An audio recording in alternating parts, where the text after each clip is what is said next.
Yeah, the way that people say that bluegrass is redneck jazz, I believe that pro wrestling is redneck Shakespeare.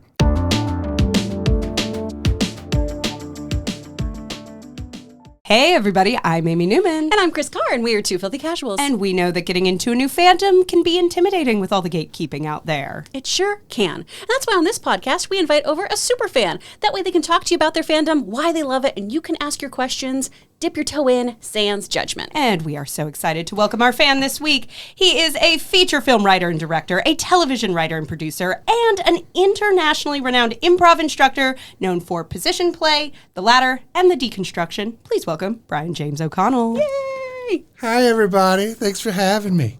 Thank you for being here. Oh my gosh. I'm so excited to talk about something so specific. Mm-hmm. Yes. This is very exciting because I didn't get into wrestling until 2020.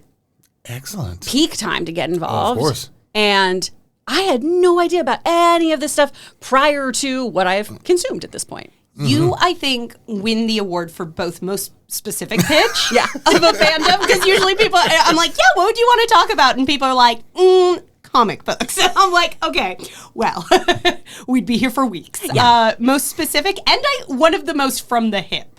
Sometimes you get people who like spend a while going, I don't know what I would, and I feel like the second I was like, well, I have a podcast if you're, and you were like, this. And I was Immediate. like, you said so many words so fast, let's do it. Yes. That's sort of who I am in a nutshell altogether. It's Yeah. very specific and immediate. Yes. So we are talking, why don't you explain it to the people? Excellent. So yes, we are talking professional wrestling, but specifically we're talking about Mid-Atlantic, which is the Carolinas, Georgia, the Virginias, specifically NWA, National Wrestling Alliance, but specifically the Jim Crockett Promotions, and specifically we are talking 1986 to 1987, right after Dusty Rhodes took over the pencil, took over as Booker. That's a phrase where it's like, oh, they gave him the pencil, which means, oh, he's the Booker now. He has the book, a.k.a. he has the pencil. Gotcha. Yes. Okay. That makes sense. Can we narrow that down a bit more? I worry it's too broad. All right. Well, specifically what we're going to talk about today. The title of this episode is going to have like semicolons, everywhere, dashes, parentheses. Well, specifically what I wanted to talk about and what I sent to you, because yes, there's so much to talk about there, is specifically I wanted to talk about the angle, which is what they call in professional wrestling, the story that you're going to tell when you're building up to a fight, to a match, right? Why are these guys going to have a match? You just can't be like, today is a Friday and let's have these guys wrestle. It's like, nah, there's got to be something, right? So this is specifically the Garvins Reunite, and I think that's probably the best for the title. If you go to YouTube and type in the Garvins Reunite, they'll be able to all find the video that I sent you. Yeah. Which we'll get into this in a second. For sure. A genuine from me watching at home, which for something, like I was like, oh, wrestling from the 80s. This is going to be fun. Oh my God. Yes. Most people associate professional wrestling with WWE, which for better and worse, it is certainly, it's PG-13. It's definitely, it's not sanctified, but it's sanitized to a certain extent. And when you show someone something from the old Carolinas or from Memphis or Mid-South, Bill Watts' company, all that, where people are hitting each other with chains and bleeding, getting color, right? You go from red to green is how they say it. You show blood, that's how you make money. So there are a lot of moments where people are like, are you allowed? I'm like, yeah. Happens a lot. We did. I guess let's just get this out of the way right now. We did get a question from the Sniposaurus RX. What were the unspoken rules? What was too far? And I don't know if they found that line. Yeah, were there any? It feels like the Wild West. Yes, back then. Well, here's the thing, that's, like all good art, everything comes full circle. So you said that you got into wrestling in 2020. We're in a new golden era of that now, with WWE being WWE, but also AEW, All Elite Championship Wrestling, All Elite Wrestling. They are those are all run by people who grew up as fans of this style of wrestling, and ECW, which was Eastern Championship Wrestling, and then became Extreme Championship Wrestling, and that's all in Philadelphia, Baltimore, those areas. And so I just watched a beautiful pay-per-view this past Saturday. and it was, or the Saturday before, 2 Saturdays ago, and it was the main event for Hangman Adam Page and Jon Moxley was a Texas death match, and 30 seconds in, fork to the head, and they just bled buckets. They have one of my favorite matches of all time in AEW was a couple years ago when they were still doing a little bit of studio wrestling. We were kind of out of the pandemic, but not yet. There was a female tag team death match where 4 of the most objectively beautiful women you've ever seen, who also can kick a lot of ass, who are like no Brazilian jiu-jitsu and all these kind of stuff, and they just went at each other with barbed wires and broken glass, and it's one of my favorite matches that they've ever put on, and that was like 2 years ago. So we're back there already. Yeah. I feel like there have been so many things that I've watched recently of just there's blood everywhere. It's all over the mat. And at least now I know little things of, okay, so that person set up that table, so they're probably going through it. Yes. All right, and that person's doing Chekhov's table. Yes. If you set it up, you're probably the one that's going to end up going through it. You've been hoisted on your own petard via folding table.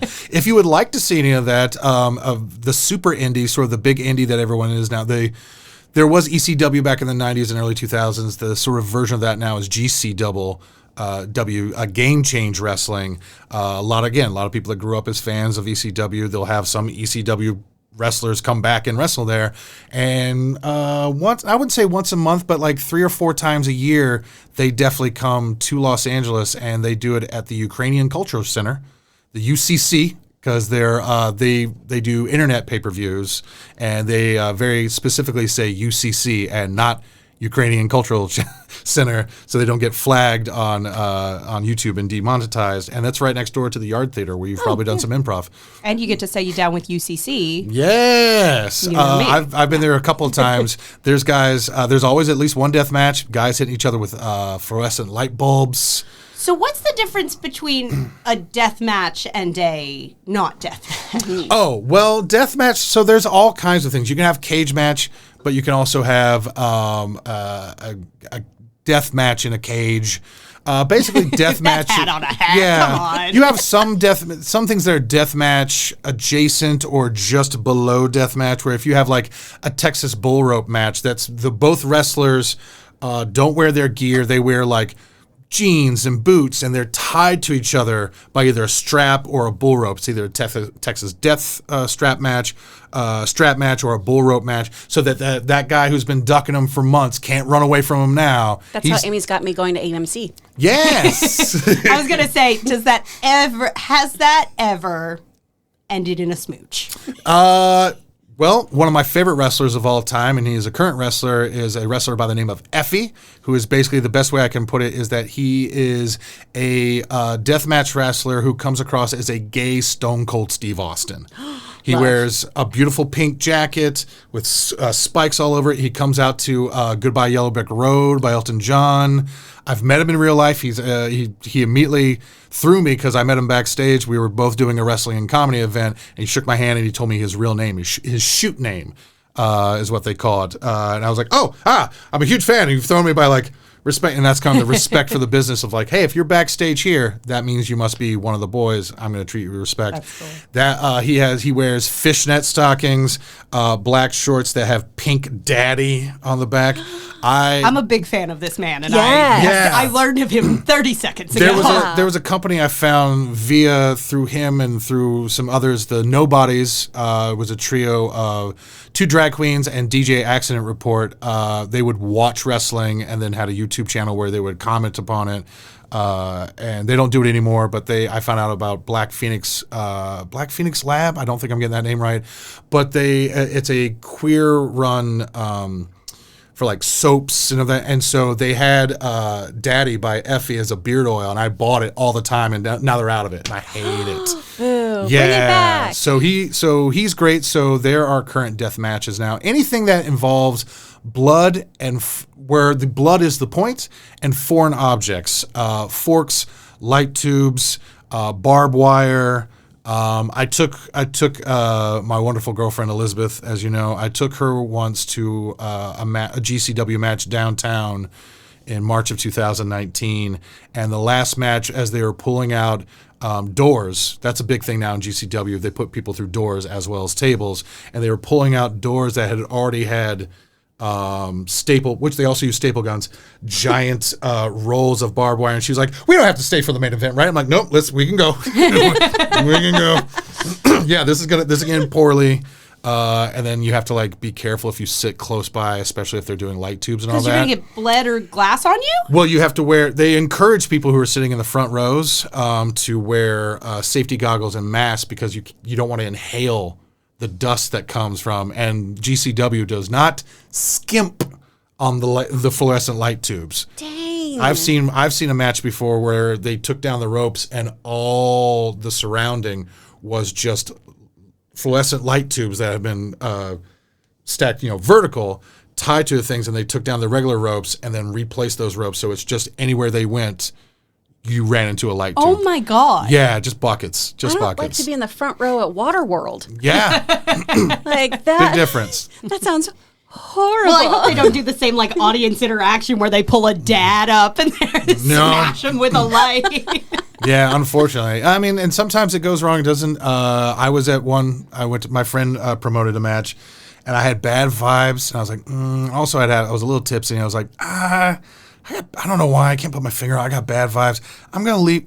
I would love to see the main event because it features Nick Gage, one of my favorite wrestlers, who is a deathmatch wrestler. I'm gonna go home. I'm good because that was excuse me. That was David Arquette getting back into pro wrestling. He was big in pro wrestling in the 1990s. In the late 1990s, he did a movie called Ready to Rumble, and as a tie-in, they made him WCW World Champion.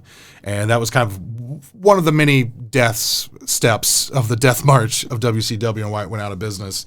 And they did a death match where they were doing cues on that. And if you're not used to it, your body can do it. And then Arquette, he zigged when he should have zagged because he flinched, and he got hit, and it cut his jugular.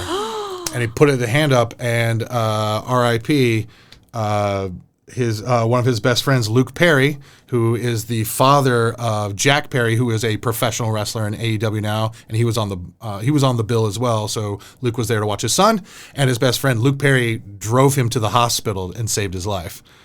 Whoa. Yeah, there's a documentary on Showtime or on Hulu, I believe, called "You Cannot Kill David Arquette," and it's all about that.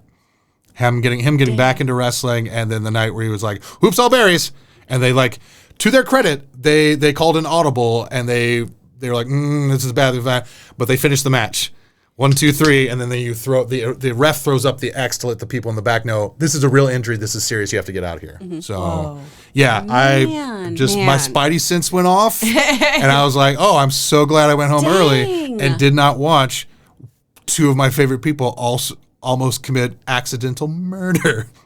Jeez, you got a good gut. Yeah. Good for you. Yeah, it's from years of bar managing. Man, I wish I could have paraded old ex-boyfriends by you and be like, this one, no? I've done that before. Should run? Yeah. I've done that for regulars where they would bring in a guy and I'd just be like, no. Man. I put over on that. And you know Eric and you didn't warn me? No! Well, Eric had the specter of a much bigger monster physically and metaphorically in Bakersfield, so... I'm so proud of that boy for just who he is now. Yeah. Getting out of that. I suppose checkmate to anyone who's like, wrestling's not real. Yeah. Like, you can't fake getting hit in the head with a fluorescent light. The argument, the pushback I usually have with that, especially if someone's like, again, I try to presume no malice. And so when someone's like, it's fake, right? They're just probably parroting something they've heard before. Sure. And I always say, it's not fake, it's predetermined. Yes. Like every show on television. Right? But what you can't fake is gravity. Jumping from a very high place and hitting the ground that is a thin foam mat, and then the concrete of the arena that they're wrestling in hurts. Getting hurt with barbed wire. And sure, like they may still down the nubs, but like it still hurts. It's called getting color or blading, or razor blade that you've hidden and doing that, or getting color the hard way, where it's just like, instead of blading and making it look like, oh, he hit me so hard, it's like, no, we're really going to do it. We're really going to hit you with this barbed wire. And wrestlers are insane. They're insane people. Yeah. It's a stunt show. And I usually say, like, it's predetermined, gravity is real, pain is real, and You know how Tom Cruise gets all this lauding for like doing his own stunts and he's a crazy person? Imagine if every actor on the planet had to do their own stunts. That's what these guys are doing. And they're shooting a TV show 50 weeks a year, sometimes multiple times a week. And not to downplay what stunt people do, because that's incredible. But there's no angles. There's no cuts. You're doing this in front of a live audience. Yeah. I mean, I'm not the hugest fan of Chris Jericho, but I respect him and for what he's been in the business. But he put it best. There's a term that fans will use once of like, oh, you botched that move, or like, oh, that guy, was a botch. He was like, fuck a botch. He was like, we get one take. Yeah, we're not stunt people. Yeah. So I slipped on the ropes. It's like people have literally died in the ring, and then the rest of the show went on. You don't even, if you go to see a movie and someone dies in the movie theater, they stop the movie and you're just watching it, much less keep making it, right? Mm-hmm. So, yeah, there's. But I will boo. Oh, yeah. You have to boo. That's part of what they call kayfabe. I mean in the movie theater. If someone died in my movie theater, as the ushers come in, I'm just like, hey, boo. I used one of my 4 AMC A-list slots for this. Are you fucking kidding me? Boo. Nonsense. We can't get this. Movie phone lied to me. Mm-hmm. I don't see the end of the materialist. I'm going to lose my shit. Yeah. Oh, my God. You got to know about the twist. What a specific, right? Yeah, that's an old Key and Peele thing. Like, don't tell me there's a twist, because now I know there's a twist. Now I'm looking for the twist. I will say you will not guess the twist in the materialist. I'm sure. I don't know. Like, have you guys seen Conclave? Yeah. Yeah. That's a twist. That's a twist. Also, I think Conclave, one of the funniest movies to come out in the last 20 years. It's Mean Girls with priests. It's a comedy. It's 100% a comedy. I mean, if there was an Oscar for the bitchiest vape rip in a film. Thank you. They're playing it completely straight, but everything about it is a comedy in the same way that I thought American Psycho was the funniest movie I had seen in 25 years. And they're like, really? I'm like, look what they're doing. Like, the whole thing, like, I'm going to pretend we didn't have this conversation. And John Lithgow just waddles away and beat. But we did have this conversation, Ray Fiennes. Right? I'm like, that's a comedy beat. And then at the end where Ray Fiennes just puts his hand in his head in his hands.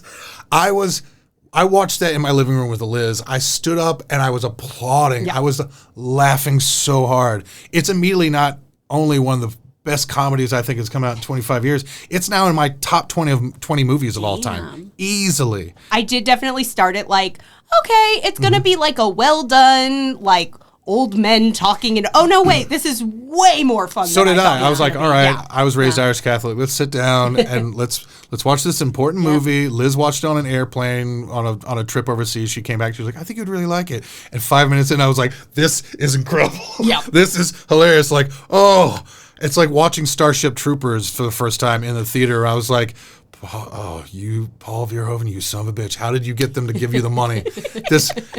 They are straight up dressed like Nazis. How did you do it? This is incredible. Right? I had that feel. Yep. Yeah. But that's not what we're here to talk about. No. We've never done a tangent not here even before, one time. And we'll never do one again. Never. No, we're so sorry. And that certainly was not about Catholicism. That was of our course. one. Hey, that is... Hey, Vince McMahon was once in a tag team match against literally God. It was a single spotlight, and there was music, and no one walked out into it. It was a tag team, and it did not go over well. No one liked it. No one could tell him not to do it because he was the boss of the company. And then afterwards, no one mentions it again. This like after he saw Clint Eastwood yell at a chair, or no, before? This is way before that. This is during the Attitude Era, original like Clint late 90s to early 2000s. Oh, yeah, it was him and Shawn Michaels versus God, and it was a rib or a joke. It was a rib on Shawn Michaels because Shawn Michaels had a bad drug addiction, went away, became a born-again Christian, and was sober. So Vince was like, yeah, you and me, the born-again Christian, are going to be in a tag team against this guy and literally God. Like he was making fun of Shawn Michaels' religion to his face and put it on a pay-per-view. Made people pay $50 to watch it. That is one of the funniest things I've heard in a very long time. Yeah.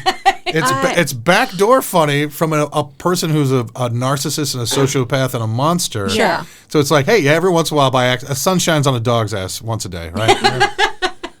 One time, Vince McMahon, being a real prick, ended up being the greatest guy, the funniest comedian. Funny's funny, though. That's very true. It's very true.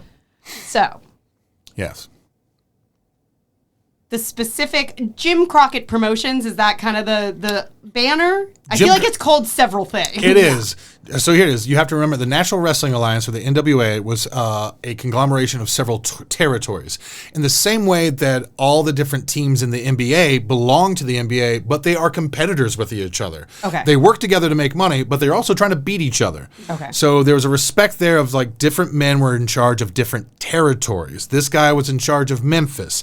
This guy, Jerry Jarrett and then later on his top champion, Jerry the King Lawler, were in charge of Memphis. Jim Crockett was in charge of the Carolinas, Mid-Atlantic states, right? Little bit into Virginia's, a little touch of Florida, a little bit of Georgia, but that was only because Georgia Championship Wrestling had kind of gone under before that.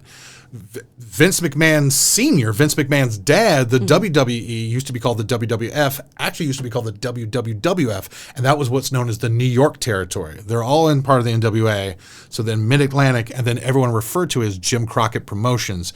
The same way you watch a television show or a movie, you're watching something on CBS, or you're watching a Paramount movie, and then Time Zone Pictures presents. So it's the NWA is the studio. Okay. Mid-Atlantic, NWA is the corporation. NWA is the corporation. Mid-Atlantic territory is the movie studio. Jim Crockett Promotions is the producer. Okay. Yeah. And then your star is the champion, right? Yeah. Yeah. All right. So did you grow up watching this? Oh, yes. Yeah. This was 100%. Yeah, I grew up in High Point, North Carolina. It's a very small town. It's our nickname. We have two nicknames. It's the furniture capital of the world because we have a international furniture market twice a year that like triples our population of everyone comes in. Still going strong to this day. Our other nickname is Little Chicago because we're the 259th largest city in America, but we're currently number 34 in murders per capita. Actual Chicago is 28th. The great irony is that all my family, except for me and my younger cousin, were born and raised in Chicago. So when my parents moved down in '73 to get away from the gun violence in Chicago, I was hoping you were going to say deep dish. No. That's way worse. No, yeah, my mom interviewed at the hospital. She's a radiological technologist, and the doctor was like looking at her resume. He was like, "Oh, Diane, don't you know this is Little Chicago?" And they were like, "What? No." So growing up, Diane, don't you know this is Little Chicago? Is so powerful. Yes, and so forget it, Jake. Yeah, forget it, Jake is a Little Chicago, right? It's a very dichotomous. It's a dichotomous town. You have a lot of old school textile and furniture money. Right? High Point gets its name because it's the highest point on that railroad route that goes between New York and Florida. We're dead center in between the middle of New York and Florida. But you also have a lot of poor people of color, traditionally, because it's Carolina. It was part of all that old stuff that was bad. So, but growing up in that area, the Carolinas are horseman country, right? You grew up watching the NWA. You grew up rooting for that, and I became of the age of like 7, 8, 9 years old. Two things happened. I was the right age at the right time when wrestling goes through peaks and valleys. A circle comes around. And 85 is where both WWE in the North and Vince McMahon taking over from his dad, Vince McMahon Sr., and then Dusty Rhodes taking over the book in the Carolinas for Jim Crockett Promotions, that you had all this talent coming together and it really sort of taking off, right? Like 84 to 87 or 84 to 88, Hulk Hogan up north and then Ric Flair down south. And you had all these other guys like the Rock and Roll Express and all that. And then the second thing is that when I was 2 years old, September 28th of 1978, my dad was in a car accident. A drunk driver ran him off the road. And he was disabled. They told me he'd never walk again. He had to do all this thing. And he walked on straight arm crutches. And that I have no memory. My sister's older than me. I was 2. She was 8. I have no memory of my father, walking unaided, unassisted. And so as far as I was concerned, my dad was a hero, right? My favorite wrestler of all time is a guy by the name of Magnum TA, Terry Allen. So his nicknames were TA.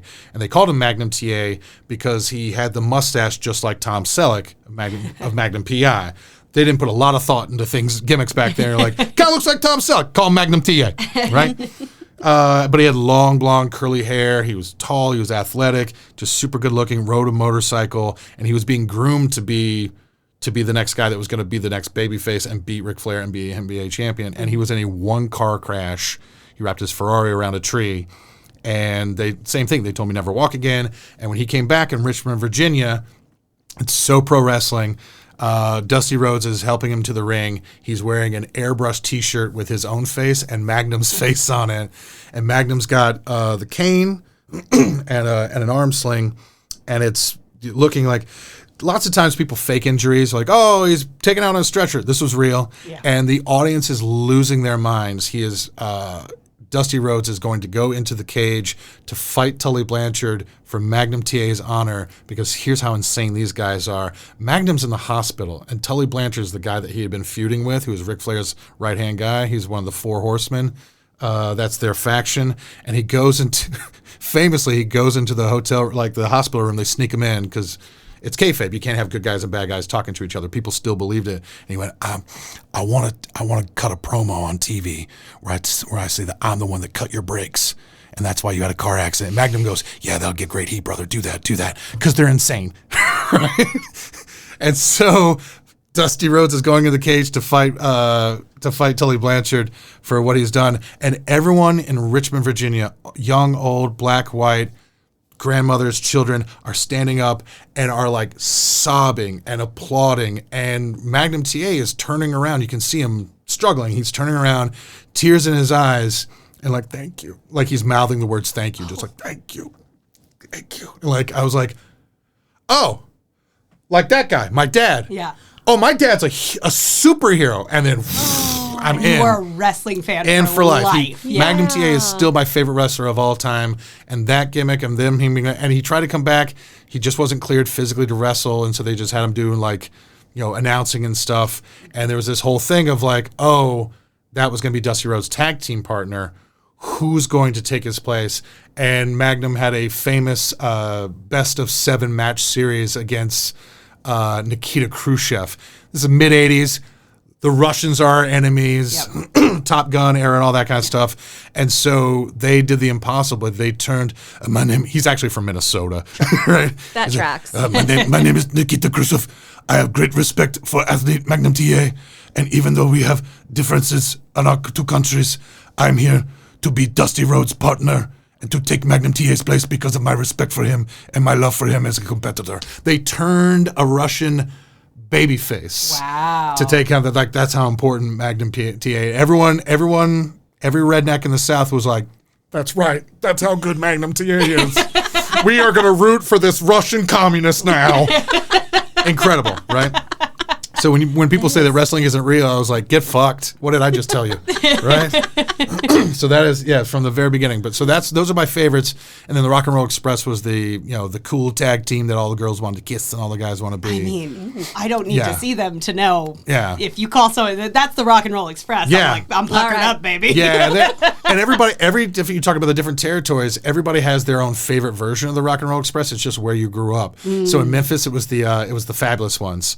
They dress flashy. All the girls want to kiss them. Ooh, look at that, right? And then there was the Fantastics, and then there was the Amazing Dudes or the Awesome Dudes. 2 guys that did not know how to skateboard, but they carried skateboards because hey, the kids like skateboarding now. Yeah. Rock and Roll Express all the way. Yeah. Rock and Roll Express. For smoochability, yeah. And then their major opponents were the Midnight Express, managed by Jim Cornette. That was the great. And then Jim Cornette and the Midnight Express are who are involved in this feud of what I'm here to talk about today. Yes. Yeah, they actually came out to the theme music from Giorgio Moroder's theme music from the movie Midnight Express, which will be played at my funeral. That is my only thing in my will. They're like, where does his money go? I don't know, but we got the song queued up. You're gonna see 6 guys carrying my coffin. You can hear.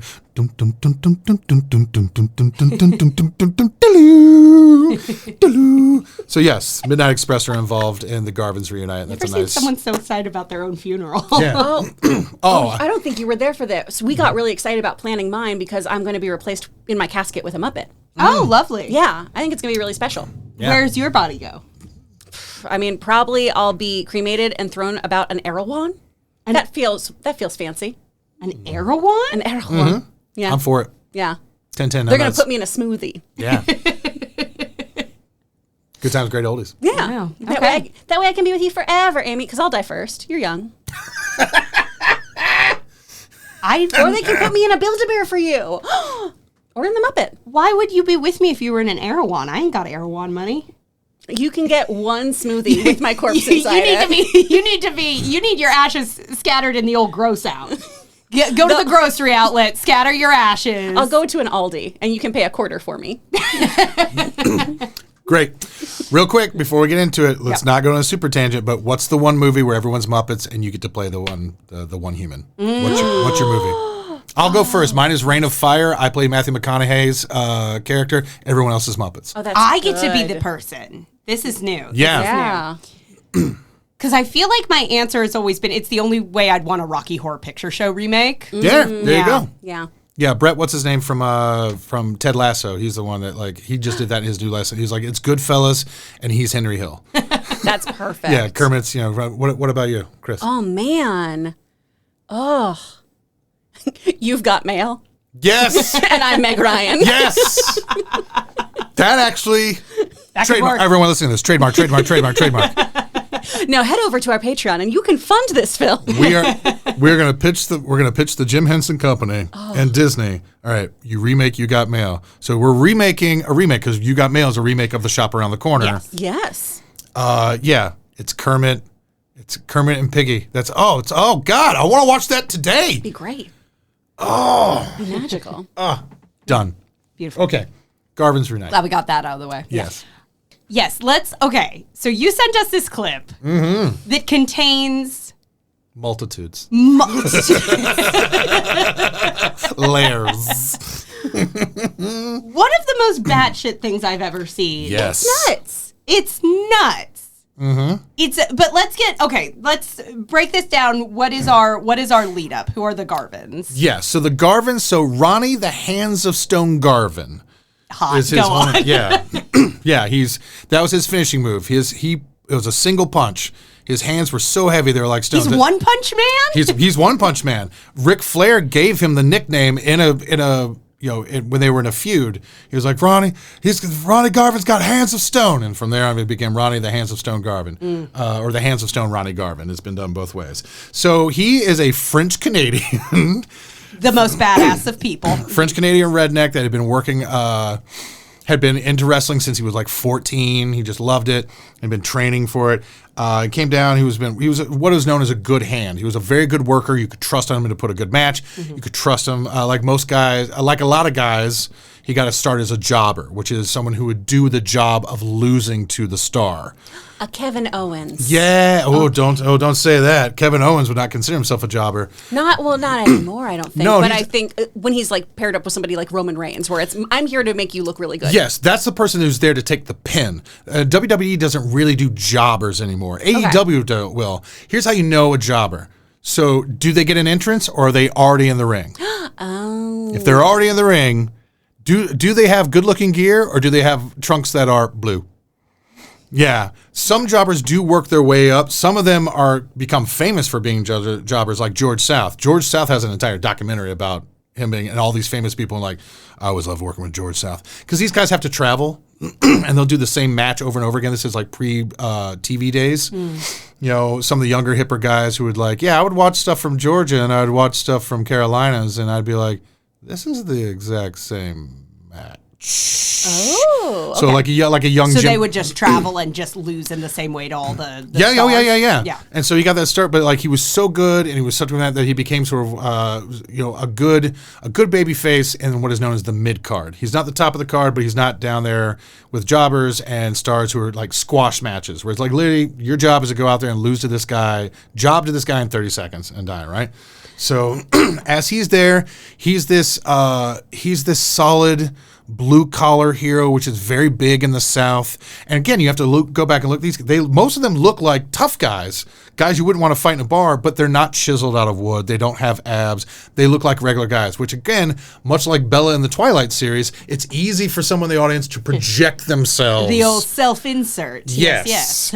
The Mary Sues of the wrestling world. Oh yeah, me and my friend, we clear a bar out, right? And so it's that suspension of disbelief, but also that that insertion of yourself there. And so Ronnie Garvin got gorgeous Jimmy Garvin, who a heel. In real life, gorgeous Jimmy Garvin, in kayfabe, they're brothers, but they don't get along. One of them does everything right, and here's my idiot younger brother with his flash and his girls. He's throwing money around, everything. Something that everyone can relate to. In real life, sorry, spoiler alert for people finding out. In real life, Jimmy Garvin is his son-in-law, and he pulls him into the business that way. Back then, you still had to be hip to the business. You had to make sure that they were going to keep the secret, or otherwise and that's why that's why there's a lot of wrestling families. Yeah. Because this is the family business. This is how we put money on the table. That's how we're going to do it. So in storyline, Ronnie Garvin has been going back and forth. He doesn't like the Midnight Express and how they cheat. He certainly doesn't like Jim Cornette because Jim Cornette's gimmick is that he's a mama's boy. He's the original Nepo baby of wrestling. He goes, his mother in Louisville is super rich and she pays for everything, and then she's the one that pays for all the suits. She's the one that pays the money to hire these tag teams and these enforcers that he has around him, like Big Bubba Rogers, and no one can get their hands on this little slimy dude. And so obviously Ronnie Garvin's like, that's not fair, that's lying, that's cheating, that's stealing. That's not a real man. He just lives off his mother's money. He hides behind her skirt. He's got these other guys. And so when you see the beginning of that video that you can send the link to everybody when they ask you about it, is that you see Jim Cornette who is the manager. He is not a wrestler. He comes in, he lights a piece of flash paper, which is a fireball, and burns Ronnie Garvin's face. It's so jarring. Yes. What's going to be even more fun to you is that's Dusty Rhodes' idea, right? That's not the first time anyone had done a fireball or the flash paper. That was an old Memphis thing. I think there was a time where Jerry Lawler was getting a fireball to the face probably once a month, right? That was the first time Jim Cornette had ever done it. He had never practiced it before. Dusty Rhodes told him ahead of time, and you go to hit Ronnie Garvin with the fireball, young fella. And Jim Cornette's like,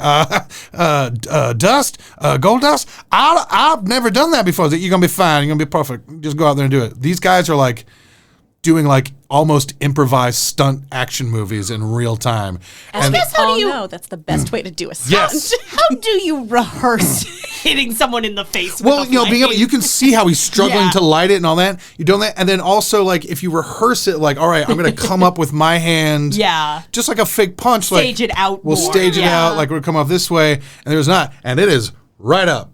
So that is not makeup the next time you see Ronnie Garvin in that. But again, wrestlers are insane. They're like, you got me good. This great. Looks great on camera, man. Yeah. It took off his eyebrows. And this is a way for them in the office, for their idea was he's going to do you that. And then Jimmy Garvin, gorgeous Jimmy Garvin, who's a heel, we're going to do a face turn. We're going to turn him into a good guy. And so you hear they used to have that whenever the good guy would win a belt, all the good guys would come out from the back of the locker room in various stages of dress to show that all the good guys got along. They all have friends. It's one of the weird things about WWE now is when someone wins something, no one celebrates. Or if they're getting beat down 3-on-2, only one guy comes out. Are these guys, do they have no friends? Why are the heroes guys that have 1 to 0 friends? I want to know they're all hanging out. Yeah, so if you see that, you see all the good guys. The Rock and Roll Express are in the ring. You've already met the Rock and Roll Express. You just don't know it yet because they're in street clothes coming out to help, putting the fire. And then you can hear the commentary. That's Jimmy Garvin. What's he doing out here? Yeah, because he's a bad guy. And then they're brothers. And then you see what I like to call the greatest fluid master in the history of film television, because that is some unknown hero, 2 unknown heroes, the guy running the camera and the guy carrying the cable behind him, a cable puller. They go from a overhead, up in the rafters stage rig lighting for theatrical lighting.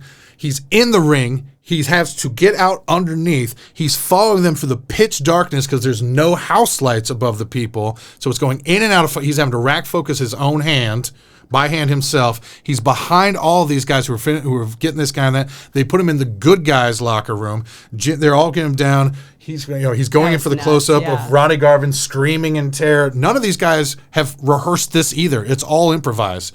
They talked about it ahead of time what they're going to do, but they did not walk through it ahead of time. And so you see the guy pull back. Jimmy Garvin feels the camera, looks once, sees that the camera's there, but like, do I? So it's a double take. But he's really checking to make sure the camera, and then he runs. And now we're in a tracking shot behind him as this guy is running full bore, kicks in the door to the bad guys' locker room, immediately starts pummeling those guys. All the bad guys aren't quite sure what's going on yet, so they're just trying to pull off Jimmy. Come on, Jimmy, leave him go. They still think he's a bad guy. They go back, which is, again, fluorescent lighting to dark nothingness to fluorescent lighting again, all in one take. And then they go back outside into outside night exterior, no lights. I think a brief red exit sign is one again. It's raining, and they put him in Ronnie Garvin into the back of a of a mustard colored Volvo 4-door, and they drive off. And everyone's like, "Oh God, I can't believe it!" There are like 30 moving parts, and they do it in one take in front of 10,000 screaming people. Damn. It's crazy. It's one of my, just as a filmmaker, it's one of my favorite things. But then you, of course, then see, the Jimmy Garvin, like, oh, terrible from last week. And then you see Jimmy Garvin, who's not wearing any, he's dressed down. He's in a members only jacket, which was hip at the time, but also like it was not the sequins suspenders and feather boas that he wore to the ring, where Precious, his manager, his valet, would spray him with hairspray. And he would do all that stuff to make his hair look good. And it's just him going like, oh, jeez. And this is what, I'm the one that should be with a fireball in the face. I'm the guy that cheats. I'm the one that cuts the rules, just like the Midnight Express. But blood is thicker than water. I'm going to get you. And that's how they turned him face. That is why I always tell people, the way that people say that bluegrass is redneck jazz, I believe that pro wrestling is redneck Shakespeare. It is the Shakespeare of our day. Mm-hmm. Theater in the round, the squared circle, you have blood, you have brotherhood, you betrayal, you have soliloquies, they just call them promos. You have different factions and houses, right? Mm. Yeah, you have... you were saying it was very Game of Thrones. Very much in that way. Yeah. And then also remember, is Titus Andronicus just the world's first death match? Right? And then Shakespeare also knew who his audience were. We were talking about the groundlings earlier. Mm-hmm. Those are the people that were standing up, paid 3 pence, the cheapest ticket, and were making deals with whores while the play was going on. Yeah. Yeah, that's all it is. Yeah. They took something, the difference with wrestling is that where they're like, oh, there's this great battle happening off screen. Wrestling does that sometimes in the way where they'll take the audience with you off stage, or sometimes they'll do what is known as a pre-tape. And so they hit, like in Memphis, they had Jerry Lawler get hit with a car. They tested it out a couple of times, and he went up and over the windshield. Oh, good. They actually staged that. Yeah. But it was done in real time, and then so they'll do that. You're like, oh, terrible. Last week, ladies and gentlemen, you don't know this. They had Dusty Rhodes did the same thing. He had the Four Horsemen break his arm, and so they did a pre-tape where they jumped him in the parking lot and slammed his forearm in a car door. That same thing as me coming on. I'm like, oh, my dear lords and ladies, there's been a terrible, terrible thing at the sea. All the ships have been set ablaze. Here it is, right? Yeah. Yeah. So that's the reason why I love it is because it has all the things that you possibly want to. And the one thing you probably didn't pick up on in that, and another that's great thing. So you saw the Midnight Express complaining. Mm-hmm. We didn't have anything to do with that fireball. We didn't do it. Why should we have it? Like, oh no, Jim Cornette's been banned, all that. And then you have, again, a deus ex machina of Jim Crockett himself. The God machine comes in and says, hey, you guys didn't know this, but Jim Crockett signed a contract and left the opponent blank. Right? Right. Who would ever do that? And this is the first we're hearing of it, and everyone just goes, okay. And you see Tony Schiavone, the interviewer, just smiling ear to ear, because commentators are usually either good guys or bad guys either. Mm-hmm. You have a heel commentator, a face commentator. He's very a face commentator, and you see all that.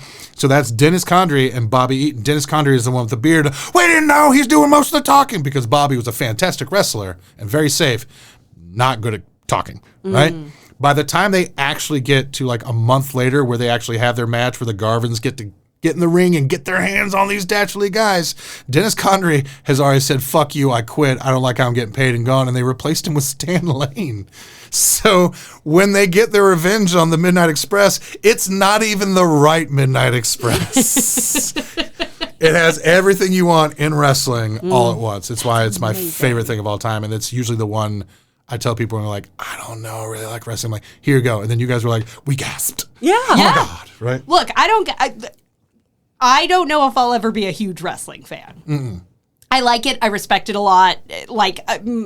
But you throw a fireball in a man's face, I'm gonna be entertained, and that's just science. Fireballs unite us all. Yes. D&D, wrestling, Pitbull. Yes. Well, I would say then too, of course, that you said you have your background in musical theater, and you avoided some stuff because you're like, oh, that reminds me of too many of the bad things. Do you know how many musical theater nerds are in professional wrestling currently? We've unpacked some of this lore on the podcast. I have nothing but fucking respect for the sport of it, because I got to like callbacks for some wrestling stuff and had to learn how to take bumps and things covered in bruises. Yeah. Was this for WoW? Women's Yeah, because WoW is owned, for those of you listening home, WoW is owned by Jeannie Buss, who is the current, but not for long, owner of the Lakers, because the Buss family just sold it. Mm-hmm. And then AJ Lee, who's their head of like creative, is also married to CM Punk, who's like a big WWE wrestler. But I would say specifically the musical theater, I would go and watch some old Chikara stuff, which is out of Philadelphia. There were the pageantry of it was big stuff. There's so much about it I do like. I think it partly just feels so, you do have to, it's like Marvel now. It's like, wait, who's that and what's their backstory? I would say yes, but you don't have to try and pay attention to everything. That's the nice thing about social media and also YouTube now, is that you can watch just one angle, just one storyline. So the two things I would encourage for you, we talked about Effie before. Every year, Effie has, usually around, I think, WrestleMania weekend, all the indie or smaller promotions will also go to that same town where WrestleMania is and do like smaller shows around it, like Thursday, Fridays, Sundays, right? Or Thursday, Friday, Mondays, whatever you're going to do. Effie does one called Effie's Big Gay Brunch. It's an all-day affair. It's like half Kiki, half, all this stuff. Billy Dixon does one again where he goes instead of Paris is Burning, which is the famous documentary about doing all that stuff. His is Paris is Bumping, because that's what they call taking a bump. You're falling down. Yeah. But specifically from just most recently, because they just wrapped it up, and she is in my top 5 favorite wrestlers of all time right now. So there's Toni Storm. And so 2 years ago, she's great. You would love her. So Toni Storm was like a rocker chick from Australia, and she lost the championship, and she was betrayed by her friends, and she was devastated, and she lost her mind. And when she came back as she, like, week after week, she would like keep like she would take off the hat and the glasses, and then she would take off the boots, and then she was just showing up for promotions or for interviews like in a robe, just like literally like having a psychotic break. And then she had a psychotic break and became Timeless Toni Storm. And then for about a year and a half, which it's still kind of going, she's still playing the character, but the whole thing that I would encourage you is between her and Mariah May, who Mariah May comes into the company and she's like, I've always looked up to you, I want to be your protege. And then they literally just tell the wrestling version of All About Eve. Yes, and it is done from end to end. 1 year, RJ City, who's a producer and a wrestler. He's the guy that trained David Arquette to come back before David Arquette got hurt. RJ City is super funny, and he's big into old movies like that. He's very delightfully gay. He has their YouTube talk show called Hey EW, and he was the. He was what they call in the backstage the agent. He was the creative producer over that contract. If you want to get into pro wrestling, Mariah May versus Timeless Toni Storm, the whole All About Eve, where she turns, she shows herself that I've just been learning all your tricks till I can replace you. Beats her, wins the championship, and then Timeless Toni Storm has to come back, like what a dump, like Betty Davis, and take it all back. And we fantastic. talked about this when we talked about WrestleMania. It's theater kids with muscles. Like, It's theater kids. It's D&D kids. That's all it is. Yeah, it's also like going to see like Universal Studios, like a stunt show, and then walking around Like when they had Waterworld for forever and ever and ever. And Still have it. They still have it? Oh, Great. yeah. So I don't remember. So it's not, it wouldn't be Kevin Costner. You're watching it and it's, Mariner. yeah, the Mariner, right? And then you go to the grocery store. And, yeah, you would go see the Universal City Waterworld stunt show, and then you go to a Trader Joe's next week, and there's the Mariner. You bring up Roman Reigns, that's the same thing. His shoot name is Joe Anoa'i, right? He's part of that famous Samoan wrestling family. Yeah, dynasty. But when you see him out and about, you go, there's Roman Reigns. If you said, hey, Joe, what's going on? You'd be a dick. You'd be a mark for yourself. It's like, hey, man, don't even, like, yeah, you know my name is Real Joe. You're a smart, what's known as a smart mark. Like, oh, good, you showed me. But, hey, if there's kids around, man, don't ruin it for them, right? Yeah. Just call him Roman Reigns, right? So even then, like, I have some friends that work in the business, and when I run into, like, adjacent stuff, like one time I ran into Christopher Daniels at the airport, and we were just waiting it on, and, like, I see him, I'm like, yeah, that's him, but we're still wearing masks. He looks at me, I'm like, I have an Orange Cassidy t-shirt, which is one of my other favorites. And he goes, I go, I'm friends with Mookie. He goes, oh, because Mookie is a guy that I met through Jeff Hawkins, my comedy partner. Jeff Hawkins has a great pro wrestling podcast he's been doing over a decade. It's called Shake Them Rotes. It's on the Voices of Wrestling Podcasting Network. Him and Chris Novembrino, a.k.a. Nove. Go listen to that. They're delightful. They do like a lazy river. Like, here's what we watched this week, and this is what we liked, and this is what didn't work. Kind of similar to this, like Two Filthy Casuals, but make it wrestling. Yeah. And he was like, and Mookie is a guy that works backstage and does like all of their like. He started a website that would break down pro wrestling television show by the Nielsen numbers. Yeah, they call in AEW they call Mookie his real name is Chris Harrington. Even he's got a gimmick name, right? They call him his secret weapon because. That website was called WrestleNomics, and he turned it over to a friend when he took the job. He basically can go to them and say, if you put this guy and this girl in a faction together, and you put them, and that's how I know it's men and women, but they call boys and girls. That's how they talk in the business that I am not a part of. Canceled. Yeah, canceled. If you put them at the top of the second hour, this is the rating. You're going to spike a rating. This is what it's going to be, and that's why Orange Cassidy had the great run that he did. Is because all the numbers showed that he's a 4-quadrant guy: male, female, young, old. Those are all 4 quadrants. Every time Orange Cassidy is on screen, all of them pop. He is a ratings juggernaut, and they wouldn't know that without Mookie being like, yeah, or keep putting them out there. Keep putting on there. It's like same thing with like Jesse Pinkman was supposed to die at the end of season 1 of Breaking Bad, right? And he's a 4-quadrant god. Men, women, young, old, all loved him, and they went to Vince Gilligan. They were like, "This kid, every time this kid, we make a ton of money.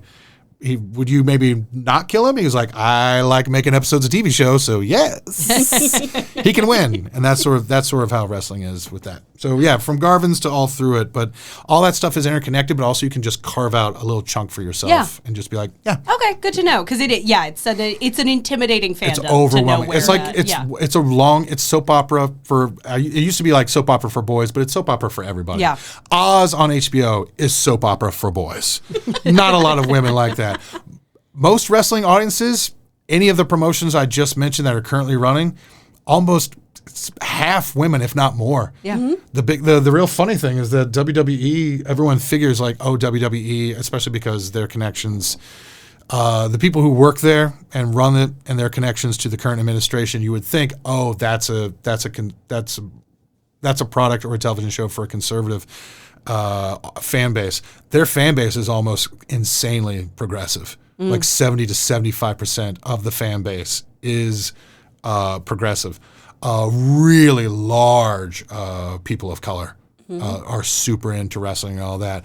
Wrestling is that's one of the Effie's things. Wrestling is gay.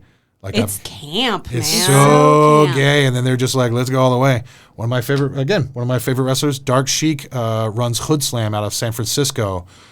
Fantastic. It's a Persian trans woman. And it's great. Oh yeah, okay.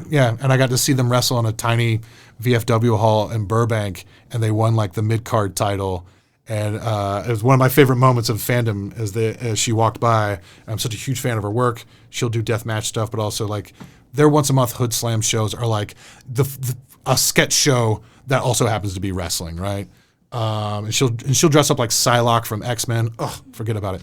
And she came by, and we tip. I gave her a shot of whiskey, and we sort of tipped glasses to congratulate on her winning the title. And then she walked out. I was like, Dark Sheik looked at me.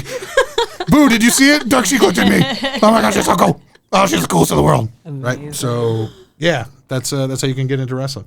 I was going to say, I usually just watch the big events with my buddies. Yeah. And then I get to do hey, is it okay if you tell me who that is? Oh my gosh, yeah, let me fill you in on their backstory. Because it's like me talking to you about comic books. Oh, dude, can I tell you about this real quick? Do you not think it's boring? Let me fill you in. Or me at every movie because I'm an idiot. Wait, who's that? Yeah. But for WWE, for certain, AEW is getting better about it now with their video packages, but WWE they're underrated heroes. The best part of that company is the guys and gals that put together their video packages. So if you're just watching a big pay-per-view, one of their big four, the tent poles, which is, January is, the Royal Rumble, which is my favorite. Every 2 minutes there's another guy. Royal Rumble, WrestleMania. WrestleMania sort of reboots their television season. Right. Royal Rumble is the road to WrestleMania. That's how they're telling those storylines. That's their season of TV. But WrestleMania resets everything, and then you have SummerSlam, and then you have Survivor Series and Thanksgiving, and that's kind of how you have your 4 seasons of WWE. And if you only watch those 4, you'd probably not miss out on a ton, because they're like, here's the next match that's coming up, and here's a beautiful slick package about the 2 guys and why they're fighting and what happened before. Kind of a here's what you missed. Yeah. Yeah. Previously on The Walking Dead, and they are incredible. They're unmatched when it comes to that. And other times there's just new people where you're like, that's Mr. Iguana, and he's going to fight you with an iguana puppet. And you're like, fuck yeah, let's go. Yes. Is Mr. Iguana in NXT now, or did you see the clip? I watched the where he was up against Worlds Collide one. Yeah, so it was him versus Santino Marella. Yeah, Santino Marella, they brought him out of retirement for that because he famously has a snake puppet that was his finishing move. He would put on a snake, just a sleeve that's painted like a snake, and he would do the and then hit you here. Incredible. And that's his finishing move. And Mr. Iguana, who is dressed like an iguana, but also is an iguana puppet, so they pull him, and then they had a test of strength back and forth. Wrestling is the best. I feel like wrestling is the best. I'm never prepared for it, and I mean this so affectionately, for how dumb wrestling can be. In the best popples away. Not in a this is fucking stupid way. In a no, we all know this is dumb, and we're having fun with it. Yeah. Mm-hmm. Yeah. Jeff Hawkins put it best because, he grew up in Virginia. His dad was a Navy guy, so he bounced around, but he was mostly in Virginia, and I was in Carolina, so we have a lot of the same touch points. My favorite wrestler of all time is Magnum TA. His favorite wrestler of all time is Tully Blanchard. Perfectly simpatico. And then he puts it best because the things that Jeff likes more than anything else in wrestling, and he's said it 1,000 times, and it's true, is that he goes, I like bad men doing bad things and unrepentant stupidity. Right? And that wrestling has both do I have a podcast for him. Bring him on. That guy knows a ton about Civil War history, old radio, like Amos and Andy type stuff. Like Jeff Hawkins knows everything. And if he doesn't want to come, he's in Valley Village, so if he doesn't want to come over here, he does his own podcast from home just like you guys. He's got all the equipment. It's easy to get him online and do it. Tell him I sent you, and I said he has to do it. Sweet. But we like to get our guests via threat. Yes. So thank you very much. A gentle bully. Yeah, but pro wrestling, because it does go back to its Carny days, which is short for carnival, right? That's where kayfabe came from, is that type of, lees, that sort of speak. Marks literally means people that were outside of the business and didn't know that wrestling was fake, but it came from carnival, where it's literally guys would go around, watch who was terrible at the rigged games, the carnival games, but would keep throwing money down, and someone else who worked at the carnival would literally hit them with a piece of chalk on their back and mark them, so that when they went to other things, the other people that worked at the like, oh, this guy's a sucker, he'll give us a ton of money. That's where the term mark comes from. Yeah, so wrestling is like the circus. There's something for everybody. Yeah. There's comedy, there's wrestling. There's literally a year long where they just do. Tony Storm comes out, they change the camera to black and white. For her. We talked about her. Yes. Yes, we did talk about her at WrestleMania. Jim loves her. Yeah, my favorite is last summer, because all those gals are best friends. So one of them was getting married. I forget who, and even across companies, AEW and WWE, like all wrestlers are friends with all wrestlers. Yeah. There was the day before the wedding, brides just kind of hanging out all in sundresses, sort of brunch, and they did a group photo of 8 of them, but before they published it online, and it's just like, everybody get together again, but before they put it online, because wrestlers are insane, they went in and photoshopped her into black and white. So the gimmick never stopped. It's very much like improv, like committing to the bit. That's why most of the professional wrestling friends I have who are professional wrestlers, I met through improv. Makes sense. Yeah, and vice versa, because both of them love it, and it's the idea of like, oh, all rock stars want to be actors, all actors want to be rock stars, all wrestlers want to be comedians, all comedians want to be wrestlers. Yeah. Ron Funches is super big into it. If you saw that show, what's it? It's with Maya. It's on Apple. That's why no one can remember what it's called, right? It's like where she gets Loot, yeah. Ron Funches is on that show. There's a whole B story about him starting his own professional wrestling promotion just because he's a huge pro wrestling fan. They did that for him. I'm writing a movie for Shane Hartline where I'm like, oh boy, I hope Ron Funches wants to play this role, right? So I forget where I was going with that, but anyway. All comedians want to be wrestlers except for me, who tried it once and went, owie, owie. I'm so bruised. You'd be great as a manager in WoW because you can talk. Yeah. You can talk, and they can glam you up, or they can dress you down. Like someone I like a lot is Leva Bates, who is a pro wrestler. She went into management. She became the librarian. Yep. So she tied her hair back and something. She's always got a book. The book is the foreign weapon that she hits the good guy with when the ref isn't looking. But about day 3, I was like, I don't think this is for me. But she's an improv comedian. She's taken a lot of classes. She loves to it. do something like that. I was just in Cincinnati. Marty Bell was in the class. I was doing a special thing. She's on a house team there. Yeah. And a special thing, like they're like, hey, you're here teaching the workshops, but we'd love for you to coach this team. Yeah. Sub-coach for us because I think I was like, great. And we got in there. I was like, all right, first things first, I'm going to mark out. I loved you in NWA. You should have never lost the tag team by belts. There we go, right? And then we went through it. And then every once in a while, people would do stuff, and we'd like do tag out. Like, here's the proper way to do tag outs. And I leaned over her. I'm like, it's like chain wrestling. You want it to look smooth, right? She's like, totally. And at the end, she was like, all right, who do you know? But like the one last thing I'll say about how wrestling and improv is in comedy is very hand in hand. My favorite all time, Lauren Miller, who's a friend of ours. I don't know if Lauren may have already moved by the time you guys had moved out here. Possibly. Dr. God, friends and family, to be certain. Bartended on Friday nights at IO West with me. Mm-hmm. I call her, again, we have like wrestling promoters. She's Trixie and I'm Cool Breeze. She calls me CB. So she was in classes with The Miz. He was taking improv classes there way back in the day. He would fly in. He would fly in from wherever they were that weekend.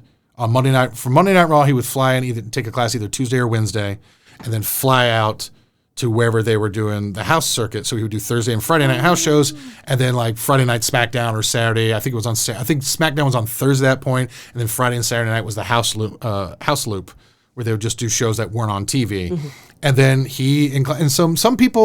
a couple of people, like including Lauren, knew who we were, but it was like, he's just Mike Miserin. He's a guy from outside of Cleveland, right? He's from Parma. He's like, just real down to earth, real super nice guy. And so they're like, hey, we know why he's here, to get better on the microphone, all that, work on the stick, it's fine. And then it's my favorite thing of all time from that era of IO, where he is such a nice guy, and he was like, hey guys, I'm not going to be at our last Level 6 grad show on Sunday. I have to miss it. I'm going to be out of town. I'm really bummed about it. And he was like legitimately broken up. And Lauren's like, well, I know, but I'm not going to say it. And then one kid, 19-year-old kid, knew nothing about wrestling, this was just Mike from his improv class. He was like, oh, what are you doing? He's like, it's WrestleMania. He goes, oh, did you get tickets?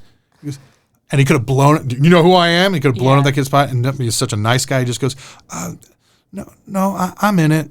It was the WrestleMania where he beat John Cena for the WWE World Wrestling Championship, and it was the return of The Rock. Amazing. That guy, and if you go back to when he was, I believe, on Real World Seattle, he called his own shot. It's him and all the roommates sitting around getting to know each other in those first couple of days, and they said, well, what do you want to do? He goes, I want to be WWE champion. And all the other roommates in the Real World Seattle clowned on him. Yeah. That guy, like Babe Ruth, called his shot, and on the day before or the week before, he was going to literally achieve the dream that he set for himself. And some 19-year-old kid had no idea who he was. He was still nice to him. And you're like legitimately bummed that he had to like, ugh, I can't believe I'm missing my level 6 grad improv show to win the WWE championship. He did also try to call a shot that he was going to kill that level 6 grad improv Yeah, show. like, that kid. But also, too, there's probably that small moment of him and like, it's going to be so funny when that kid finds out. Yeah. Right? Oh, yeah. Absolutely. Yeah. And so, like, yeah, I still to this day, it's the greatest excuse of anybody missing a required improv grad show. That's valid. I think you missed quite a bit to did you be get the champ? Yeah. Did you get tickets? That's so funny. No, I'm in it. I love that so Not curtain much. jerking, not the opening match. Beating John Cena. Is an understatement somehow. In the main event for the world title, also, The Rock is back now, and he's going to wrestle Cena next year at WrestleMania. A once in a lifetime, until they did it twice. Yeah, that's true. They do that a lot. It's like Cher's retirements. Yeah. We're just going to keep going back to this. Yeah, you know? and then like that's the thing right now. Like they're telling that storyline now with John Cena turning heel for The Rock against Cody Rhodes. So what I just described happened like 12 years ago, Amy, and they're still running the... The Rock and Cena had this thing. And I was like, the Miz had to miss his level 6 grad show. Oh, man. This has all been great. I really quick just want to thank everyone who did write in questions because, Brian, you just succinctly answered everything without being there prompted. is one there. Do you want to read that we one? covered. K-Strong20 asked, when Chris posed for questions, just wanted to know, shoe size, need to put you on WikiFeet. So, Chris? And to that, I want to say, K-Strong20, I'm already on WikiFit, bitch. Like, my feet are on there. What were you in that ended up... Just my life. My life. Wow. People have screenshotted out my Tootsies, which I don't think are something that you write home about, frankly. Same thing happened to my friend Gina. Yeah? She was like, I'm a television writer. I'm not even on screen. Why do you need to see my feet? I'm like, well, because you're this tall. And I got big ass feet too. Maybe I have that Peggy Hill thing going for Guys me. are People weird. like that. I got a size 9, baby. Size 9 foot. And I will say, foot fetish people, the nicest of the pervs. Mm-hmm. They're always so polite when they ask for feet pics, and you're like, oh, I don't do that. And they're like, that's fine. I hope you have a great day. Honestly, there's never creeps. Honestly, if you want to make side money, from what I understand, if you want an OnlyFans, but you don't want to take off your clothes, what you do is you just walk around in socks, have videos of those socks. People will pay to watch those videos, and then they'll pay you more to send you those socks. Now, is there a brand for the socks? I'm just going to take a couple They'll tell you. notes. Okay. They'll make requests. Okay. They'll make requests. Well, I'll tell you a dirty secret about pro wrestling in that when we're off air. Quick sidebar. I co-host this podcast. I have 9.5s. And not a your wiki. feet are bigger than mine? I have huge feet and tiny hands. Is that anybody's thing? You Does have the anybody like smallest that? hands. Oh, I'm all leg and feet and no torso or hand. I am large. I am tall on the bottom and short on the top. I love that you got offended. It's like, oh, the food is terrible in such small portions. I don't have a WikiFeet page, not a one. It's fine though, and it's fine though. I feel like you probably do have a wiki feed. We're gonna give that a goog later, or now. All right. Amy does this. Yeah, you wrap us up. I mean, do you have anything else that you want to tell us about, like where people can find you and keep up with you? Oh yes. The nice thing about having to go by all three names. Well, are you on there? I have a WikiFeet. I knew you would. That's a penis. Wow, that's a penis. Yeah. What did I'm you think was going to sorry. be on there? Yeah. I'm sorry. 3.39. Look, you just found it. Now you can promote it. Now you can market it. Now you can get the word out. I mean, I guess that's above average. I don't know what my feet are rated. Those are. You've put no P&A, no prints and advertising into that. That's a non-marketed number. I can't believe I have a WikiFeet videos. There's videos of your feet? Straight men, that's not me. Straight men are weird. Feet. Oh, Straight I have men a are foot weird. twin. Straight men are Daisy weird. Kent, you and me. That's hilarious. Incredible. Hold on. Now we have to compare. Please finish up your thoughts. I need to know who has better feet, me or Chris. You won't. You'll interrupt me again, and I look forward to it. So yeah, the easy thing about being Brian James O'Connell and having to go all by. Yeah, there it is. I knew it. 4.08 for Chris. Oh, Congrats. wow, Congrats, queen. Incredible. That penis keeps just moving in the corner. Thank you. Ads, baby. So yeah, I have to go by What a Brian. day. I have to go by Brian James O'Connell because there was already a Brian O'Connell in SAG, and for SEO purposes, that's great. So if you just Google Brian James O'Connell, you'll find all my stuff. You'll find this podcast, all the other podcasts. I'm pretty much B3, the number 3 OC, or it's BOC, ITS BOC on pretty much all social media. I highly recommend checking out Highwire Improv. That is the nonprofit comedy theater in Baltimore that I'm on the board of. I joined them a little bit over a year ago just because I wanted a new challenge, and also I agreed with like 99.999% of everything that they believed in. We're a nonprofit. We have 2 teachers per workshop because we believe in processing, but also like building the future of it. Everyone gets paid. We have multiple classes that we give away slots in for free because we believe improv belongs in every neighborhood. Improv in every neighborhood is one of our things. We believe in community, transparency, all that. We have monthly, if not quarterly, town hall meetings that you can in person or via online, and we open up the books. We show you exactly where the money is going and what we spent it on and why. And we're very happy that we won recently some grants. Maybe the last grants for public for nonprofits going forward. Who's to say? But we also were very please check out our GoFundMe as well. We have a stretch goal because we're trying to pay rent for the year, but also we're gonna pay performers. Yeah, we're gonna be one of those. Wow. Yeah, and so I do my job as a board member who does not live in Baltimore. I'm sort of a board member at large. I travel a lot doing Highwire tours. So if you just type into Google Highwire, BOC, and the word tour, it'll come up for you, all the different places we've been. Please reach out to me if you have a community.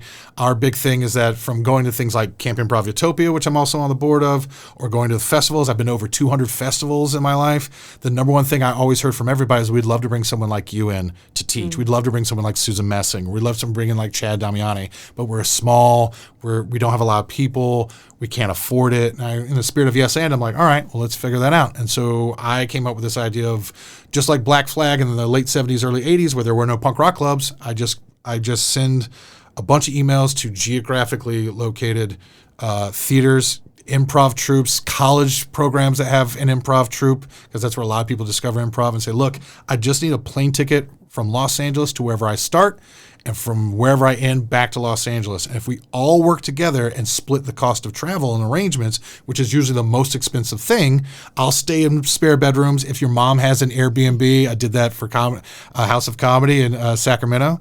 Stayed in her mom's Airbnb. If you have points for a hotel, I'm not a Four Seasons guy. Yeah. And if we all split the cost of then like plane tickets, instead of $500 to $700 for a long weekend with one guy, we've done like 4 or 5 of these tours, depending on how you want to break them up. So far, the costs have been $180, $185, $220, and $285, and that's only because that was over from Thanksgiving through end of January. So those end up being a little bit more expensive. Yeah. But that's price point is way, way less. I charge per head with a small guarantee, just so I'm not showing up in the middle of nowhere and teaching, and getting paid $100. Right. But I'm a lot cheaper than everybody else, my contemporaries, and that way a high tide raises ships, and we get all together. And then these people get used to working with each other, and we're just going to carve out a touring circuit the way that Black Flag did, so that the people that follow after me, the Blink 182s, the No Use for Names, the Swinging Utters, those punk rock groups have places to play and be in, so that someone starting out can graduate from college, or while still in college in their mid-20s, like a band, get into a van, go to all these places, play, teach workshops. Well, this is how we do our form, right? Yeah. Or this is how we love to do our this version of the short form game, and get paid and make money and make a living. So that's the number one thing I like everybody. So come find me. BOC Works, BOCWORX @gmail.com. That's my business email. If you want me to come to your town, if you want to figure out how to do what Highwire did or what Camp Improv Utopia did, I'm also one of the co-founders of the PAC, how I did that. I was the bar manager at Iowa West for 6 years. If you have an improv theater and you're looking about getting a beer and wine license or a liquor license, for the love of God, please ask me before you sign anything. Please ask me before you spend any money. You will never, ever be bothering me. I always want to help and give back to the thing. Improv saved my life. I wouldn't be here I would have been dead by the age of 30 easily if I hadn't found improv at 27. I feel honor bound to give back to the thing that gave me everything, including these two lovely ladies right here and this day. Well, thank you. Oh, God. Oh, my God. I almost forgot. Shane Hartline would have killed me. So my boy Shane Hartline and I and a bunch of other super fun people have a promotion called Nearly Average Wrestling, or NAW. It's called Now or Never. We have a show coming up on August 1st, Friday, August 1st at the Elysian Theater in Los Angeles. We've had great guests before. We had Johnny Pepperton. We've had Anthony Bowens. We've had all big-name wrestlers. We have Jacob Wysocki. For the August 1st. So those of you that love improv and dropout and wrestling, well, man, this is the one you want to come see. So definitely do that. It's so new. I forgot that I'm into it. I play Brian James O'Connell, the drama department director. I am a professional wrestling career coach, and I have my 5F philosophy, which is every pro wrestling gimmick has to be you're fighting for friends and family, fame, fortune, fun, or fuck everyone. If your wrestling character does not have that, you don't have a POV, you don't have a spine, you don't have a super objective. Every pro wrestler, and you mentioned Kevin Steen before, Kevin Owens, he was known as Kevin Steen before, perfect, fortune, face or heel. He's a great wrestler. He's not a doctor, he's a lawyer. He fights for his family. That's how he puts food on the table. As a heel, I'm not here to make friends, I'm here to make money. If someone's going to pay me a lot of money to take out your favorites, I'm going to take out your fucking favorites. I want the belt because the champion makes the most money. He will work in any era. Black and white, spaceship wrestling 500 years from now. Kevin Owens is the perfect event. So we have bucket pools where you can go up and cut promos yourself. Maybe you win a contract to NAW. Please, please, please come out to that show. Shane and everybody involved do a really, really good job of putting on a stunt show. The last show ended with a wrestling match that ended with a giant cobra trying to eat Shane, and then he was saved by a Girl Scout with a velociraptor. And I am not using a metaphor. Those are all physical things. Go check out Nearly Average Wrestling on Instagram and see the photos so you know I'm not a liar. We'll make sure to link all that, too, so you can find it easily in the show notes. Mm-hmm. Thank you so much for being here. Thank you, guys. I'm really looking forward. They won't tell you, but I will. We first talked about this at a festival in Denver last year, 2024. I keep harping on it because you guys are also so attached to my algorithm, so you keep coming up in Instagram or TikTok, and I'm like, damn it, I have to reach out to Amy about wrestling. That's right. We talked about this. What was that? That was August of 2024, right? Yeah. August. So literally, we're almost a year to the date where I'm like, coming on. Hell yeah. We got to talk about the Garvins, man. The passage of time. I asked myself, gorgeous Jay, what are you doing? This is not my beautiful house. This is not my beautiful Wiki Feats page. You know what I mean? Yes. As for us, you can find us on WikiFeet. Yes. And go, I don't know, if you go on mine and you like what you see and you want to bump that up to a 4 point whatever, that'd be fine. But more importantly, I suppose, you can find us on Instagram. Let us be a part of your algorithm and torment you. Yes. Like it did for Brian. You can find us on Instagram and TikTok at Two Filthy Casuals Pod. Mm-hmm. If you want more content from us than you are currently getting, head to patreon.com/Two Filthy Casuals Pod. Become a filthiest casual and get some bonus content for yourself. Mm-hmm. And wherever you're listening or watching this, be it YouTube or your podcatcher, just give us a little thumbs up. Like and subscribe, 5 stars. It really does help a lot with that old algorithm. It does. That's all our stuff. And until next time, I'm Amy Newman. I'm Chris Carr. And remember, if you followed this fandom, you'd be home by now. 3 point something? That just feels low. Is it out of 10? Out of 5. It's out of 5? Yeah. Oh, then what are we bitching about?